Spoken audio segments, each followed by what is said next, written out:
Hello everyone and welcome to the match preview. Sunderland travel to Villa Park. Taff will be there as well, so look out for him on the Sky cameras. I'll get him to wave around.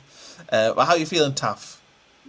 I'm feeling pretty good. I think in terms of our run-in and the quest for the Indiana Jones suit, this is our toughest game. But I feel confident. We're in good form.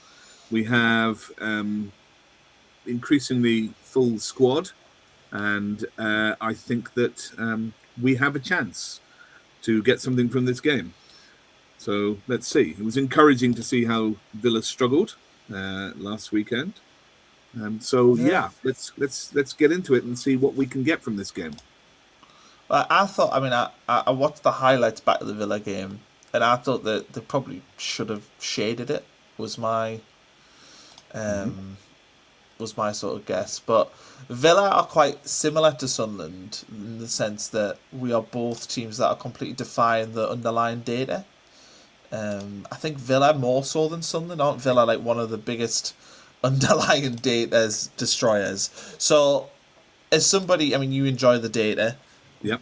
What is it about Sunderland and Villa? You can put them two together. Why is it that those teams are defying underlying data? I've got my theories on Sunderland, and we've talked about this, where Sunderland give away really low quality chances, but they do give away a lot of them. We don't let them in the box, which means that maybe every chance we concede is like 0.05. Is Villa similar? In some ways, yes. They play a fast transition, and so they don't need as much possession as other teams. And that fast transition will often give them slightly better quality of chances, although fewer of them. And they are prepared much more so than us to take long shots. And in Matt Cash, they've got people who can do it. And those long shots. Those long shots have been flying in. So I just think they, I spoke about this when I did that Newcastle review, that Newcastle had quite a bit of the ball, although by the end of the game we ended up with more possession. They had a lot of ball and they had chances, but they were hopeless at using it. And Sunderland were just more efficient with the ball that they had. And when you have less possession, you have to be efficient to compete. And Villa are pretty efficient with their chances and creating them and taking them. And they've been flying in for them. So I think that they are a side similar to us in that respect, in that they're economical and efficient with their chances. They play fast transition. They will take more long shots than us. But unlike us, they're probably not as focused on defence as us, in that they hold a higher backline than we do in attack. So I think there are opportunities there. But I think as well, if you look at Villa's form, they are. It's very difficult to really pick out where they are. So they drew obviously with Forest. They won away in Bologna last week, but they actually weren't particularly good in that game. They won 3-1, but didn't play amazing. They were brilliant against West Ham and won 2-0 at home. Knocked Lille out. Lost against Man United though. They lost against Chelsea at home. They lost against Wolves. Drew with Leeds at home. Other results, they've lost recently at home against Brentford. They lost against Newcastle at home in the FA Cup. Their home forms, they're very inconsistent, I would say, at the moment. Now, I think they are going to get in the top 6. If you look at the Premier League table, they've got 55 points. They're 7 ahead of Chelsea and 6. So they are probably going to get Champions League football. They do have a game on Thursday night. Yeah, they're 17th in the form table, so they're pretty low. But actually, Chelsea are 18th. So Chelsea have won 6 or last 10. That's the last 6. Chelsea have won 1 and drawn 1 in the last 6, whereas Villa have won 1 and drawn 2 in the last 6. So I think you're right. Wins. I think they probably will still feel they've got a Champions League spot in them. I think you're right. They'll focus on the European game because of that. I think they will underestimate us, like many teams have been. And they will also feel they've got space if they don't get a win, if they get a draw. They'll feel they could suck that up because Chelsea are currently worse than them. And Man United losing as well helps. So I think they will be confident of being able to manage both those games. And with a bit of luck, they might put out a slightly weaker team or take us slightly for granted. Although I don't think Unai Emery is somebody who falls for that. Even in the 10-game form table, they are 14th. Yeah.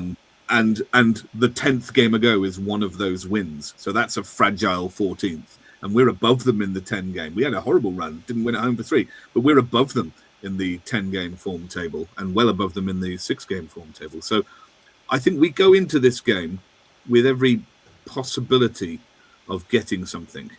I'm sure that I've read a statistic, and I could be completely wrong here, but our record against teams that have played in Europe in midweek is 5 wins and 1 draw. Oh, you have to say it though, don't you? Why? What? I'm pretty sure that was the record, though. I mean, yeah, have I jinxed it now? I mean, I don't believe in things like that, so I don't care. I don't believe that Granite Jacker watches this and suddenly thinks, "Oh my God, Connor has said this. We're not gonna, we're gonna play terribly." But if you look at it, we beat Newcastle twice after they played in Europe. We drew against Villa earlier this season. We beat Nottingham Forest after they played in Europe. Trying to see other ones we did. We did we draw with Liverpool? I don't know. But yeah, Arsenal. That was another one where they played in Europe. So like we've got a good record at counteracting these teams who've had a busy schedule.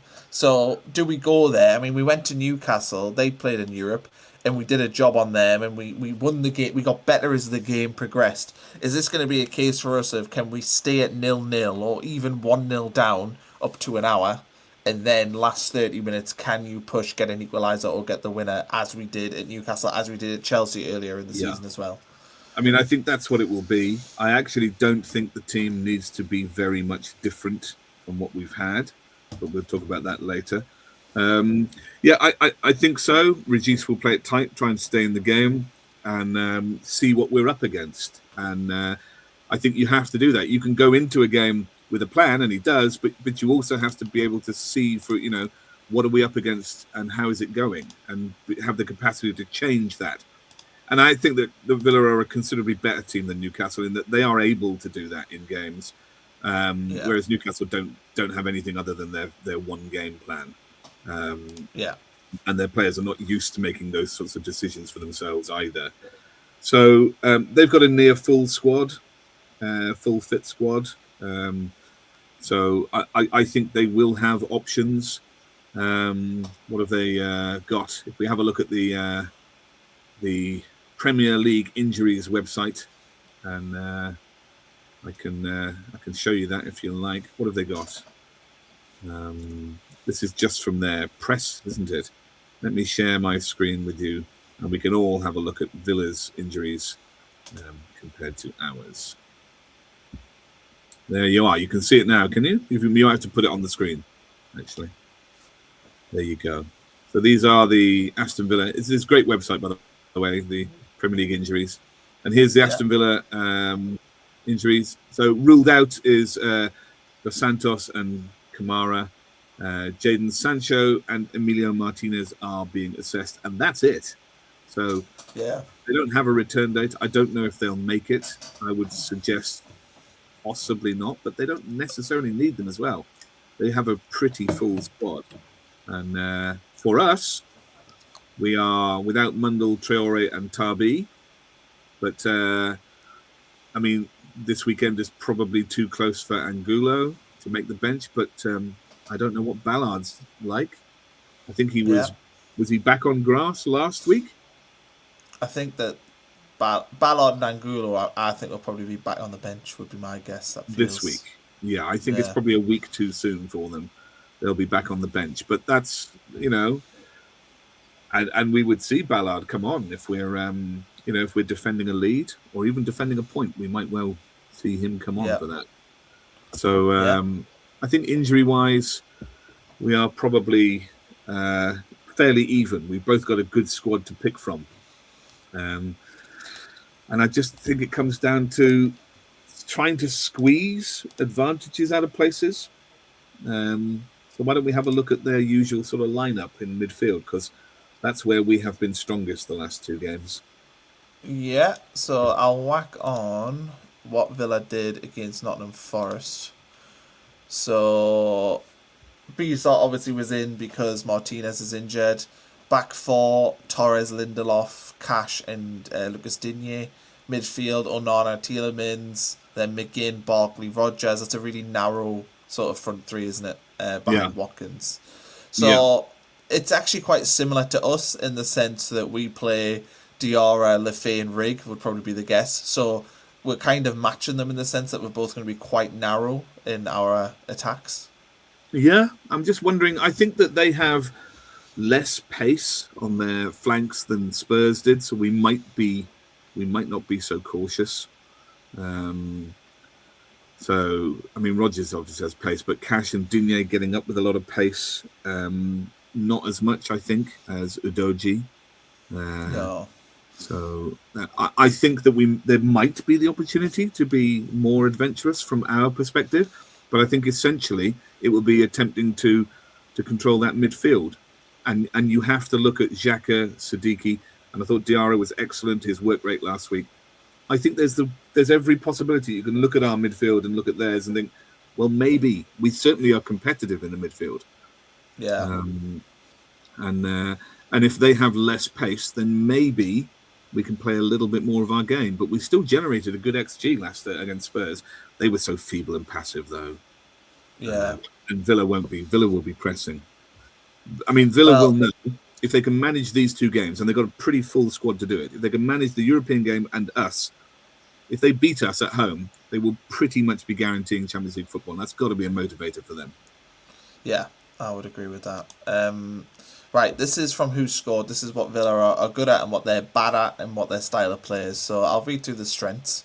They are good at free kicks, well, scoring from free kicks, attacking down the wings, so that kind of contradicts us saying they'll be narrow, creating long shot opportunities, creating chances using through balls, creating chances through individual skill. They're good at attacking set pieces, they're good at coming back from losing positions, and they're good at protecting the lead. They are weak at finishing, stopping opponents from creating chances, defend against long shots, defend against a lot through ball attacks, aerial duels, and they do have a lot of individual errors. And their style of play is to attack through the middle, short passes, possession, long shots. They play the offside trap, which means there'll be a high line. Opponents play generally aggressive against them, and they do are happy to retreat the first team, and they're not a very aggressive team. So I would look at that from a Sunderland perspective and say that the chances are this game's going to fall into Aston Villa having 60 to 65% of the ball and Sunderland having to play in transition. That feels like the way that this game's going to go. I'm not sure they'll have that much of the ball, because Villa quite like playing in transition as well. And a lot of their, I mean, I think someone will be content to give them the ball because a lot of the weaknesses listed there are the result of them having a high line. So, Yeah. I mean, I do think that, that we could exploit that, and that might mean that we want to give them some of the ball.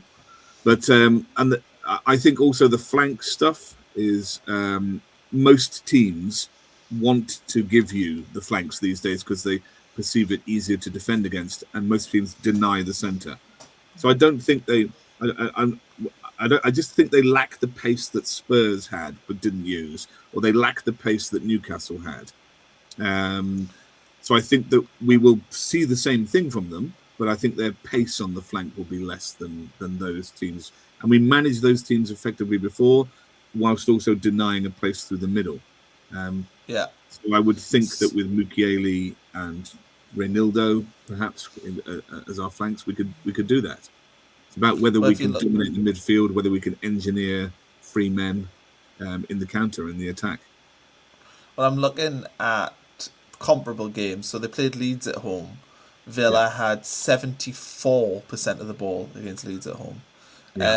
When they played Brentford at home, they had 71% of the ball. They lost that game. They drew against Leeds. Maybe And they will have that much then. Everton at home, they had 63% possession and lost 1-0. So for me, like if I'm Sunderland, I'm looking at that. I think the suggestion surely would be that you would go there and let them sit in tight, frustrate them, and then just try your best to hit them on the break. That feels like the way that teams have had success against Villa this season. So I feel like it would be silly for us to go there and try and match them, like try and Yeah, play possession-based football. It feels like it would make more sense for us to try and sit. But our team is not really, I don't think, because of the lack of pace that we have, are we designed to play that well through transition? If it's going to be Lefebvre, Reagan, Brobby as the front three, that doesn't scream pace. No, it doesn't, and that's why I say I think we might not be as conservative against Villa as we were against Spurs, because I think the threat from pace is slightly less, and because if they have the ball and they keep a high line, the obvious thing is that we need people like Talby on the pitch for that, whereas it works less so against Spurs, I think, who were prepared to sit deep and try and counter you and attempt the press. Villa will also attempt the press, but they'll have a higher line than Spurs, and so I think that might be license for us to have Talby in starting again, perhaps. But I mean, the selection in midfield is difficult, isn't it? Yeah, and we'll get on. We'll do our 11 on the Patreon channel, so you'll be able to see what we think the team will be and what our predictions will be for the game. But I think, kind of just to sort of sum up where we are with this, I don't think this is a game that Sunderland have to go into and think, let's just hope for the best. Like, I think there is ways we can win this. I don't think Villa, even though they're fourth in the Premier League table, it might even be third or fourth in the Premier League table, I don't think Villa are this impossible side. Like, there are definitely ways of hurting them. Their form since the turn of the year has not been great, and I don't see a reason why we can't go there and do what we did against Newcastle. I know Newcastle are a weaker team than Villa, but that game plan that we had that day, don't see why that wouldn't necessarily work in this game. No, and I think that the team will feel as though they had the beating of Villa that day, and I would hope that they want to, try and go and the get 1-1. Huh? The 1-1 against Villa, are you talking about? Yeah. Well, we had a man sent off, but before that, we looked Yeah. like we had every inch of the beating of them. And I would think that they would want to go and get that win to prove that, because I think we all felt kind of hard done by the red card, and that was 3 points that was ours, and the red card kind of took it away. And we played so well with 10 men as well. But they concede fractionally more goals than us. I think we conceded 36, they conceded 38 or something like that. We've got 10 clean sheets and they've got 9, so that there isn't that much between us. We're as difficult to beat as they are. So I don't know if we should go there and feel terrified. I think that we have possibilities there. So yeah. How important do you think the game is for us in terms of, like, if we win the game, I think the European charge is well and truly on. But even if we lose the game, I don't think that this is a one that we looked at and went, look, we think that we have to win 3 games from now at the end of the season, don't we? So I think if you win 4 games from 6, then you're definitely getting a European spot, I think. So 3, yes, 4, definitely. That's so difficult, though, isn't it? I know it is. It is difficult. So I think you win 3, you try and draw 1. I think that's more realistic. And what I was going to say is that of the 6 games we have, this one is probably the hardest one. I think this is the hardest one, and I think that if we can get a point here, then that would be great. But it isn't. It isn't going to be easy. I mean, I think Villa are 7th for touches in the opposition box, and we are 17th. And the gap between them is they're about 25% better at getting into the box than us. But I think if we defend solidly, and we have some pace on the flanks, then we can counter their high line. And I think everybody is dying to see just how Brian Brobby will treat this Sunday's back line, because if that ball is going to go up to him, he's going to wrestle, he's going to hold it out, he's going to try and turn them and hold them up. And we've been good lately at rushing forwards and midfielders onto his hold up and taking advantage of that. So I think we will have chances, and I don't think we're as easy to score against as some of the teams that they have been winning against. So I think it'll be a really close game, and I think the players will be motivated. That Regis has talked about the dressing room a bit lately, which he normally doesn't, and he says saying the dressing room is quite lively after a loss, which is, I think, polite language for saying players have their say and stuff. And I saw an episode of Maras the other day with Ballard and Hume, and one of the questions was who's the most aggro in training, and they were talking about players like Mukiele, who sometimes likes to, has the attitude of always causing a fight or something. And so you get the impression, but they all seem to like each other in their post-match interviews. Yeah. But there's a lot of talk about fight and how ambitious they are. And they will go into this game knowing full well that if they get a result against Villa, which they will feel, given their history and given the recent performances, that they can do.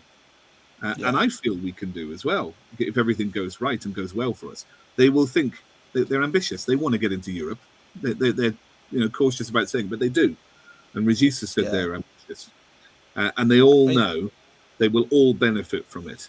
So they'll go there looking to try to win this game. But primarily, Regis will have them, let's not lose it in the first half hour. And they are capable of winning this game. But things have to go our way. We have to manage it very well. And it's the toughest of our run-in. But get anything from this game. And I think we're still on.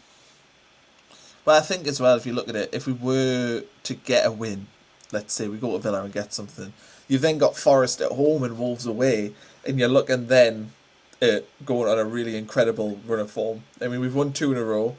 I don't think we've won 3 in a row this season, so that's uncharted territory. But then to have the opportunity to play Villa and then go against Nottingham Forest on Friday night, you've got a real opportunity to kick on and put yourself in a position that is phenomenal, really. And I was also thinking Sunderland generally, in my head, are always a team that sort of falls off towards the end of the season. We saw that under the season we had Mike Dodds at the end. We tailed off really bad. Last season under Regis, we tailed off quite bad.